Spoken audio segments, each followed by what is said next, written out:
everyone. This is Bea from the marketing team of WeGrow VA. We're back with another interview with another awesome guest. Over here at WeGrow VA, we are on a mission to help people and businesses, big and small, reach greater heights through the help of virtual assistants. We believe that one of the most effective ways to grow is through conversations.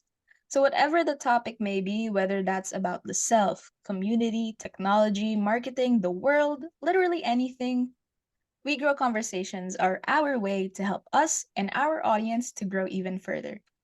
And today's conversation is going to be another great one. We are going to learn how to create impactful content that sells on LinkedIn with Jarrod Bess Mitchell. If you want to watch or listen to any of our previous conversations with our awesome guests, then make sure to be subscribed to our YouTube channel. Simply search for We Grow VA and don't forget to hit that bell icon to be the first to know whenever a new video drops. Now let's get this show on the road. Let me introduce our guest for today. So Jarrod Bess Mitchell is a sales trainer, LinkedIn coach, and social selling trainer. Aside from all of the wonderful things he does and is, he has an in-depth knowledge of LinkedIn to help optimize profiles that help generate the pipeline for sales teams and help HR to attract the top candidates. He has then optimized over 200 profiles and trained HR and sales since 2019. His love for the platform and helping others was recognized by LinkedIn for nonprofits, and Jarrod was invited to be a guest contributor to their articles and by Scale.com as a sales trainer back in 2021. And for today, as I've mentioned, we'll be learning about creating impactful content on LinkedIn that sells with Jarrod Bess Mitchell. So Jarrod's already here. Hello, Jarrod. How are you? I am good, Bea. How are you doing? A little nervous, but also really excited. Just happy to have this conversation with you. Why are you nervous? I I mean, don't nervous is a know. good feeling, by the way. Really? How come? Yes. I don't know. Nervous, I'm sure I'm not the first interview you have done, and I'm sure you've probably done a certain amount. So the fact that you're still Mhm. nervous, it means that you have a general excitement and love for what you're doing. So I think it's more nervousness slash anticipation for what you could get out of the guest. And probably that's the feeling that you have. And that's a good feeling but how many episodes have you all done of the show so far? I have no idea. I've just More kind of than been more more than than 10, 20? definitely. More than Oh, 10, okay. Well, yeah. maybe we're getting to 20s. I'm not entirely sure, but Oh, that's good. So been doing it for more that's than an a year awesome now. feeling. That's an awesome feeling to have. So I feel honored that you still have that nervousness. Well, okay, that flatters me. That puts things into a nicer perspective. Thank you so much, Jarrod. Yes, my pleasure. All right. So, as I've mentioned, going back to our actual topic, we're going to be talking about creating impactful content that sells over on LinkedIn specifically. Because, as we know, Yes, and as I've mentioned, you are a sales trainer, first and foremost, a LinkedIn coach, and yes, a social selling trainer. So, yes, and as I've mentioned, you've helped optimize over 200 profiles. That's literally 200 people. yes. It's a lot of work, but it's a lot of fun. So, all right. Our first question actually tackles analytics first. So, Hmm. LinkedIn provides various analytic tools. How do you measure the success of your content, specifically on this platform?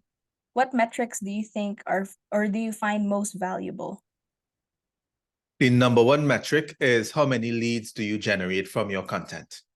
That is the number one metric. Views, to me, aren't really that important, the impressions factor on LinkedIn, because it only takes into consideration if the person scrolls past your profile, I think, for like 3 seconds. But leads, as in somebody DMing me for more information, that's my indicator that a post was successful. And that's how everybody should put their measurement. Now, mind you, not every post you're aiming for is aimed at generating inbound leads.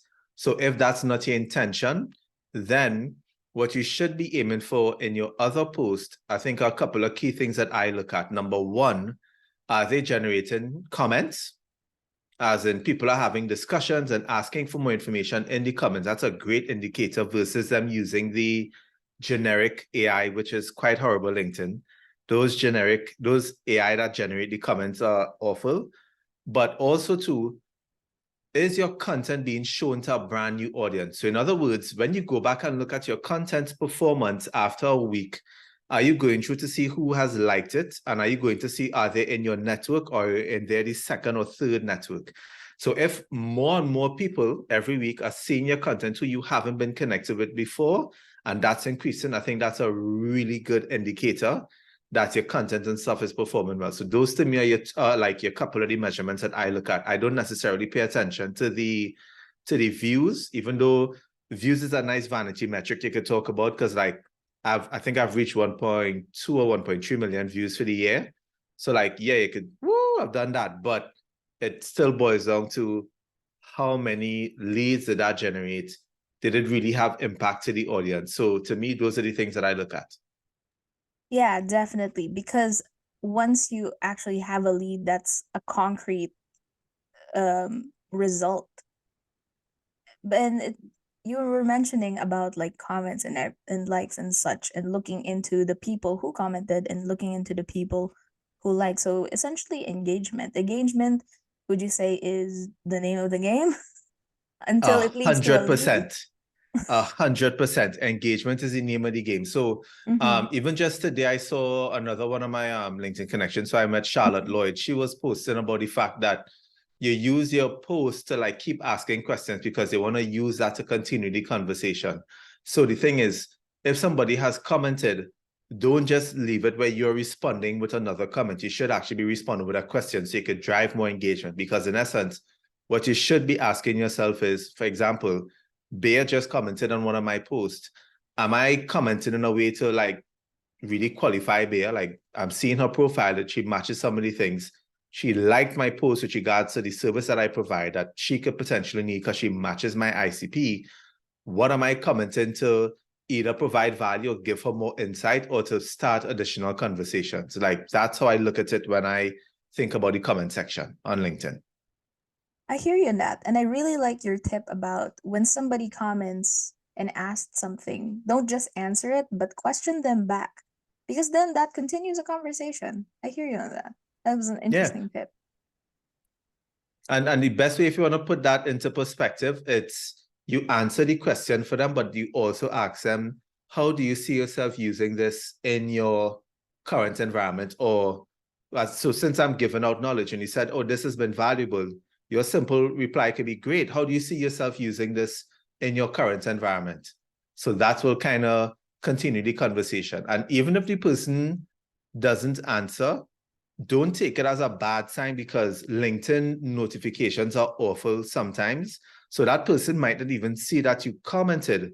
So I would honestly tell you, take a screenshot of your comment and send it to them as a DM like 2-3 days after, just saying, hey Bear, was just wondering this based on the comments. I know sometimes things get lost in notifications. So just wanted to DM it to you just to get a response because I know to be valuable to others. Gotcha. And that continues the conversation, and even through a private message. It's then in a Yep, secure, safe space where it's just because, the feed can also get very public, virtually. People can see it. But, correct. but reminding them that, oh, hey, maybe you didn't see this. Would you still like to talk about it? That's good. No, I'm honestly telling you, like I've had people who told me I tagged you in a post, and I'm like, when?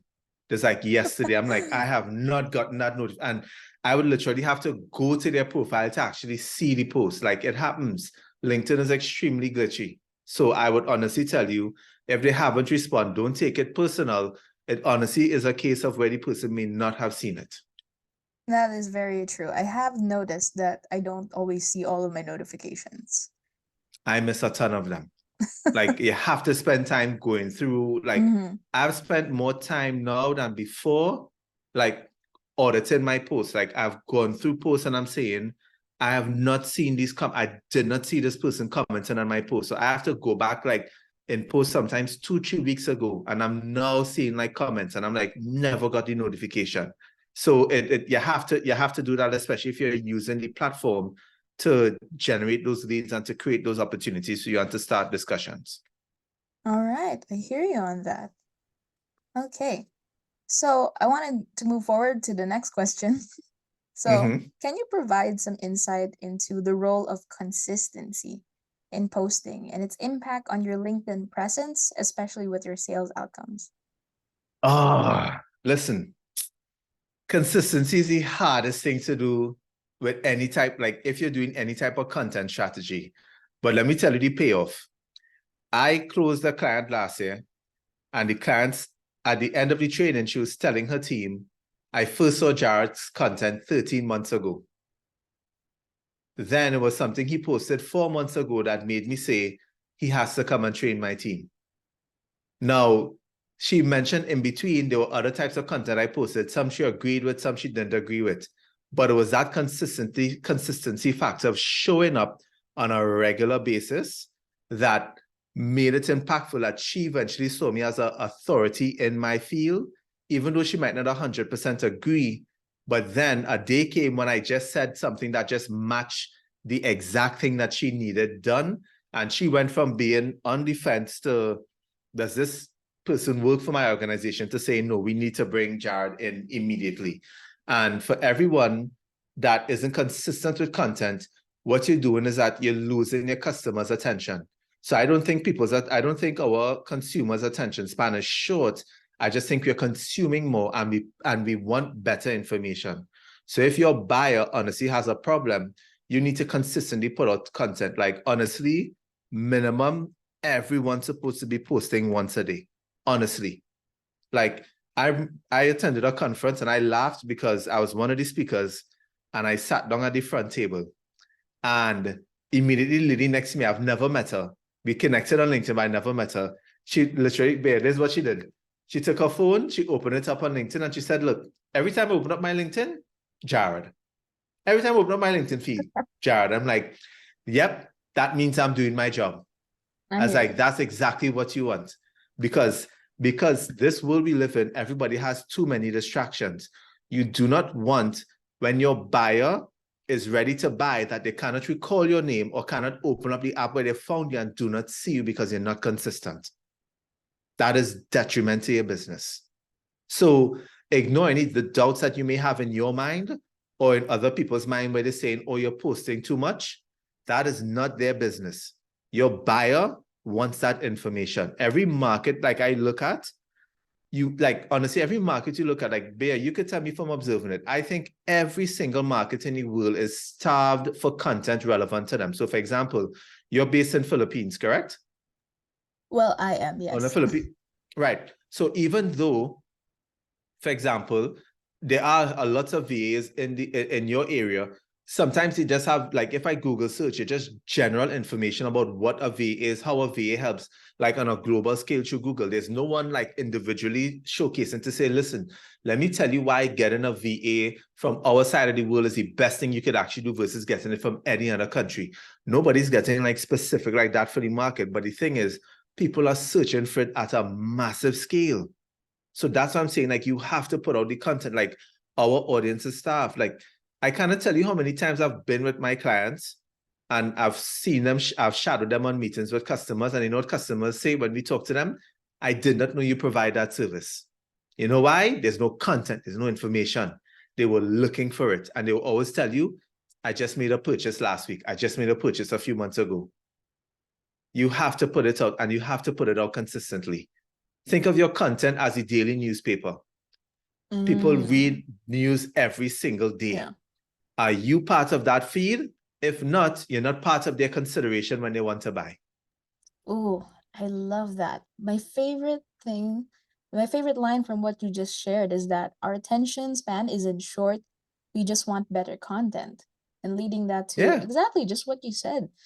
That makes me think about the type of content that I also look over on my feed, and what do I like. There are people that I follow just because, but sometimes they really hit something with me. So yeah. And then that's your click. That's your one day that I'm going to buy. Now, and mind you, this is the beauty of why I need to create content and the consistency in content. You could convert people in one day or 1 week or 1 month or 1 quarter or 1 year. But if you consistently create content, you have so many people falling into those different slots based on when they want to buy. Mm. You understand? So I hope Yes. everybody understands what I'm saying. if you're consistent with your content all the time, it will always convert different people because you'll constantly have inbound leads coming into your pipeline and buying at their different stages, because every industry, every individual buys on their own time. But the more you put out the content, timing can be the reason why they decided to buy from you, or consistency is why they decided to buy from you. Like, you just need to be there when they're ready to make the decision. That's the reason why I'm consistent on LinkedIn, because I know for a fact it's honestly like a lot of it sometimes is timing, but sometimes a lot of it is you speak the message of what the person is going through. And can I give an example? So Go ahead. I was doing training for a corporate client of mine, and 2 or 3 of the individuals of the team came to me for individual stuff on LinkedIn because I said one specific sentence. Like, I have a specific ideal client. And when I identified that to them, I literally told them, there's a sentence that I say when I reach out to them. So when somebody connects with me on LinkedIn, I literally say a specific sentence to the individual that allows me to qualify them. But when the person heard me say the sentence, the person literally said, "You are speaking to me." She's like, "That's why I'm taking it, because that's where I want to be." Like, the sentence I say to them is where they want to be, and it's the thought that they have in their mind. So that's what gets me hyped and excited. I can hear the excitement just from that story. Nah, I love it. Listen, if it's Mhm. one thing I am a big evangelist and love for this platform. I've seen it Mhm. work for every single industry in the world from just observing it on LinkedIn. And it honestly just comes from a point of, yes, like an optimized profile is good, but it's Mhm. not enough. It's the bare minimum now if you want to provide your services. Yeah. You honestly need to create content and have conversations and show people that you understand not only where they are, but where they want to be. And if you put that out there in your content, they're going to come to you saying, "Hey there, hey Jarrod, I saw your post about this. This is what I need to get done. How soon can we get started?" They're not going to ask you for pricing or to compare, nothing like that. They want to start, they want to do business, they understand your value prop because they spoke to them. Like, I don't think, like, besides TikTok, there's any other platform with such a massive organic reach and such a massive ability to convert people like that. I I don't totally think agree so. with you. All right. So LinkedIn is the best. LinkedIn is the best. All right. So you've already kind of touched on it about you've optimized, and I've mentioned it in your introduction earlier that you have optimized over 200 profiles, but you've also Mm-hmm. talked to and trained so many people since Yeah. 2019. So I wanted to then kind of touch on personal branding because LinkedIn is a powerful tool for personal branding. How do you use content creation to enhance your personal brand and in turn boost sales opportunities? Because I can imagine in your position, you're gonna see a pattern with over 200 people's profiles. How can one person stand out, essentially? Or what do you think? I could show you, I'll DM it to you after. I could show you 5 insurance, I could know 3 to 5 insurance advisors profiles that I just did from the same company, and they're all different. I Okay. focus on, remember, personal brand is exactly that. It's personal. Each person is an individual. Like, there's certain unique traits and aspects about them. And I think what I do is that I am able to, like, really help a lot of persons find it if they can't find it themselves. And I help them realize it through questions. So I'm genuinely curious. And I think a lot of people take it for granted that that's the reason why a lot of people buy. So, like, creating your personal brand on LinkedIn is extremely important. Now, here's the good thing though. It's not something that happens overnight. It happens just like what we spoke about before. It happens through consistency. And consistency in both ways is when you show up and you eventually find that rhythm or that thing that becomes your personal brand. And then it's your audience identifying that and noting you for that. So, like, you know it, everybody knows me for yellow. Like, no, and by the way, it's not a joke thing. It's everything is yellow. I did notice the moment you came on screen. Like, everything is yellow. Like, I've also noticed with your clothes over on your posts, you all do my have a lot of clothes. yellow. No, I only wear yellow. So even though, like, Mm. any video you ever see me and I'm not wearing yellow, the pants and the shirts, the shoes and the pants are yellow. If the shirt isn't yellow, the pants and shoes are yellow. Like Always yellow. always. So I like to tell people it's not a brand thing. It's just something like it's a color I've been obsessed with since I was 5 years old.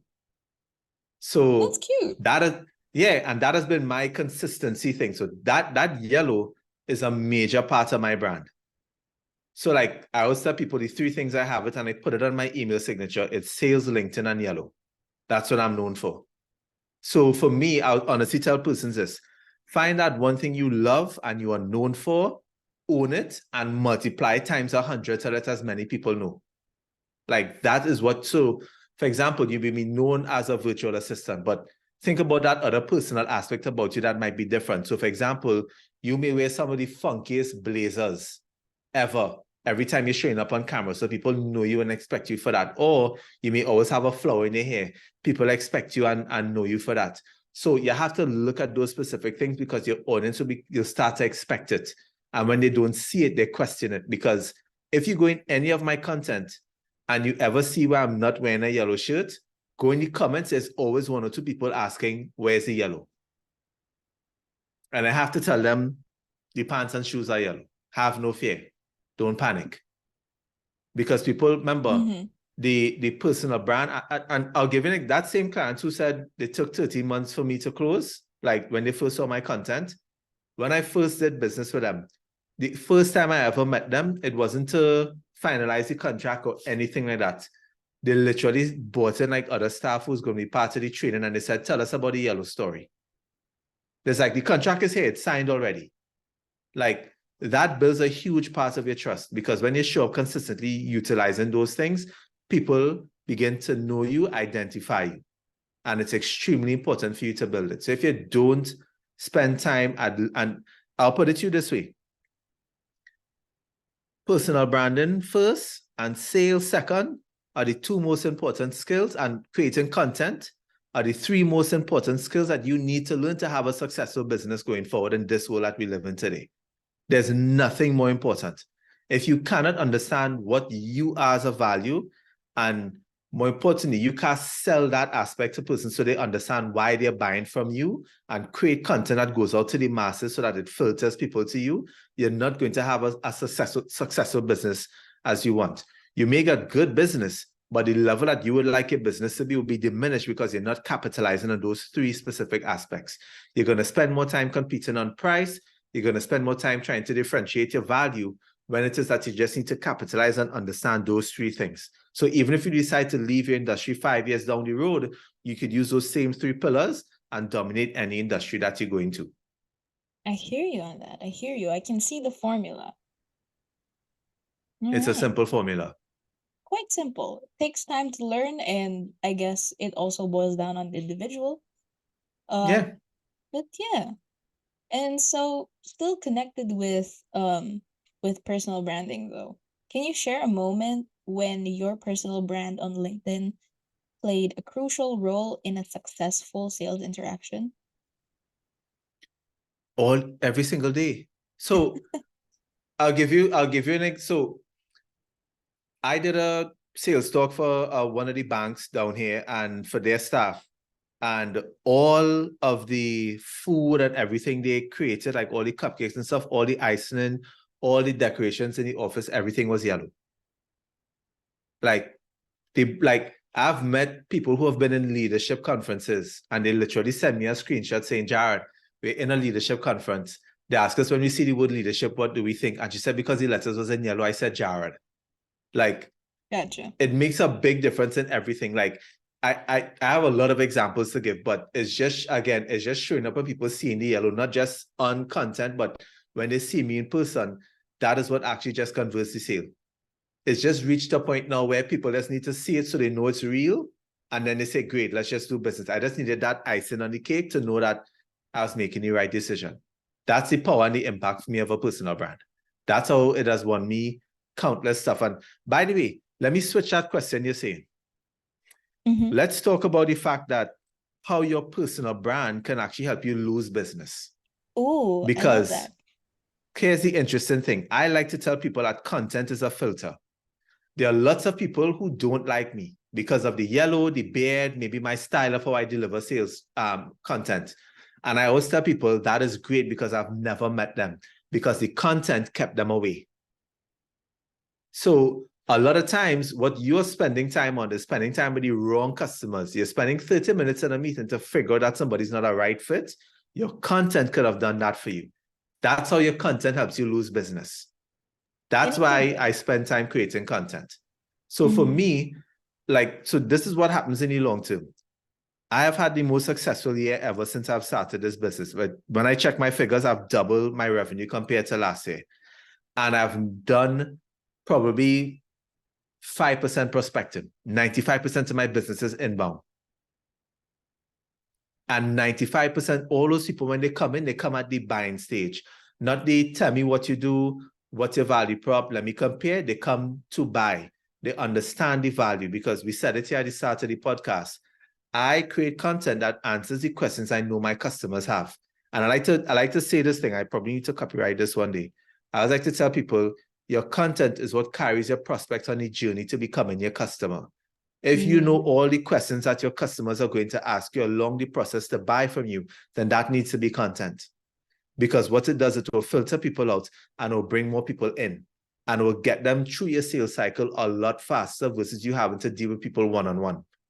You will eventually reach a point now where you start to disqualify people, because you'll start realizing some people want to work with you just for working with your sake.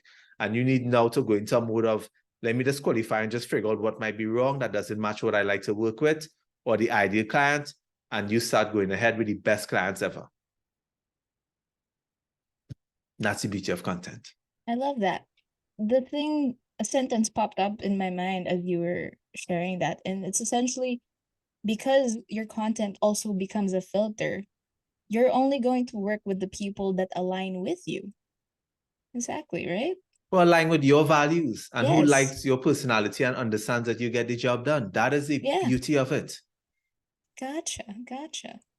Oh, Jarrod. So, from breaking down my nervousness earlier, just from your wisdom and your knowledge, which just proves how great of what insight that you have just from the get-go. And I want the watchers and listeners to know this is the first time we've ever talked, by the way. But he was able to pick up on that. Looking into consistency as the hardest but the most important thing, because we want to be present and to be available and ready whenever someone's ready to make that sale or ready to buy, to personal branding, then sales. And then going back to personal branding that makes you lose sales, which then is because it's a filter, which then boils down to the sentence that I said, that you would want to only work with the people that align with you.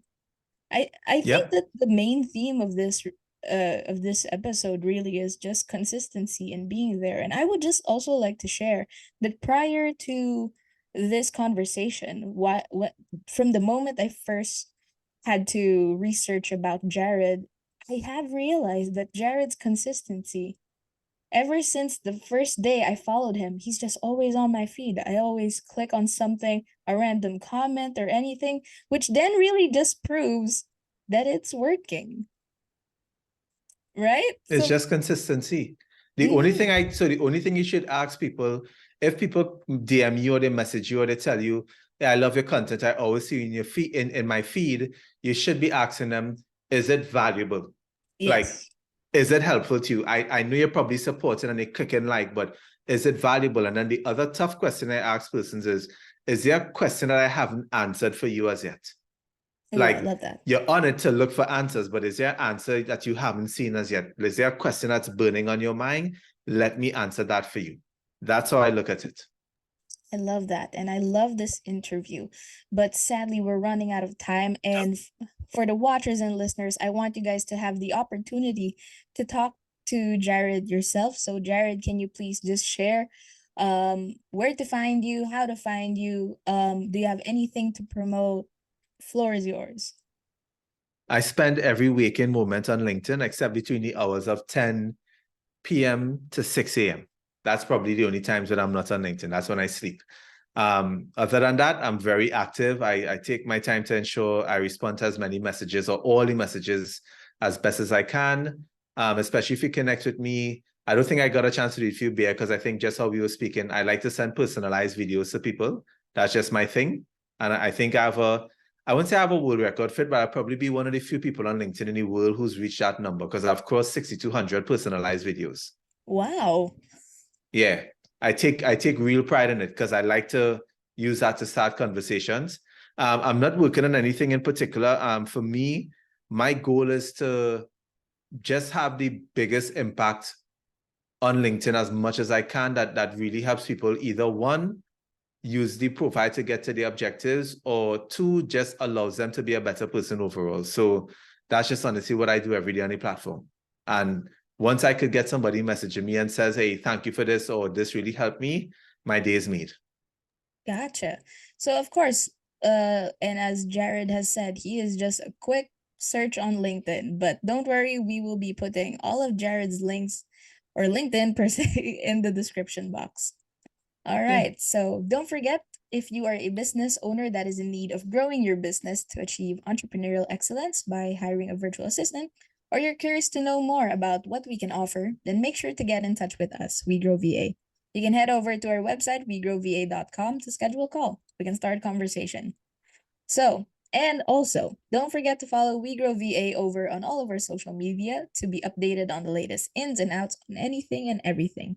Links will be in the bio and description box. So thank you once again to Jarrod Best Mitchell. I will see you around LinkedIn. I mean, you're always on LinkedIn, and I want to Yes. say thank you to everyone who watched this video.